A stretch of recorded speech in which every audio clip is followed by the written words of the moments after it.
नमस्कार, मी आहे तुमच्यासोबत नरसिंगपुरे, आरोग्य दूत न्यूज. आज आपण पाहणार आहोत अशीच एक घटना हृदयद्रावक जी प्रत्येक प्रवाशाने ऐकलं पाहिजे. दिनांक 15 एप्रिल 2026 रोजी दुपारी साधारण 1:30 वाजण्याच्या सुमारास गीतांजली एक्सप्रेसने नाशिक कडून जळगावकडे प्रवास करत होता. माहिजी स्टेशन जवळ अचानक एक भीषण घटना घडली. मयत व्यक्ती इम्रान जमशेद शेख वय 38 आपल्या मित्रासोबत प्रवास करत होता. ट्रेन मध्ये इतकी गर्दी होती की उभं राहायला सुद्धा जागा नव्हती.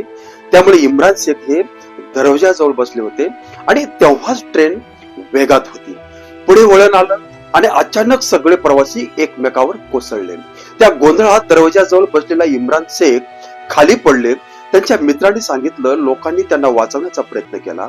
त्यांचा शर्ट पकडला पण शर्ट फाटला आणि इम्रान शेख खाली कोसळले.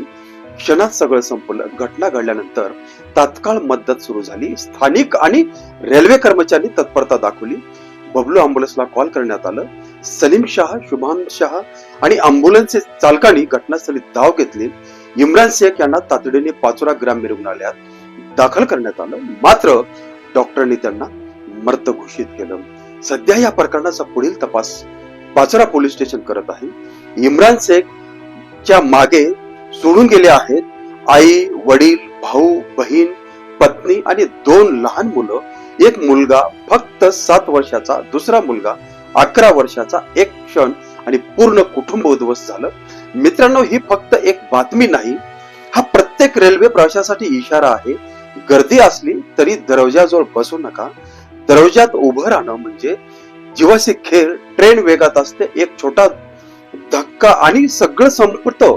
आपण विचार करतो आपल्याला काही होणार नाही, पण अशाच एका चुकीने एका कुटुंबाचा आधार गेला. रेल्वे प्रशासनाची गर्दी नियंत्रणावर लक्ष देणं गरजेचं आहे, पण त्याच वेळी आपली स्वतःची जबाबदारी ही तितकीच महत्वाची आहे. ही घटना जास्तीत जास्त लोकांपर्यंत पोहोचवा, ज्यामुळे कदाचित एखादा जीव वाचू शकतो. व्हिडिओ शेअर करा आणि रेल्वे प्रवास करताना सावध राहा. मी आहे तुमच्यासोबत नरसिंगपुरे, आरोग्य दूत न्यूज. धन्यवाद.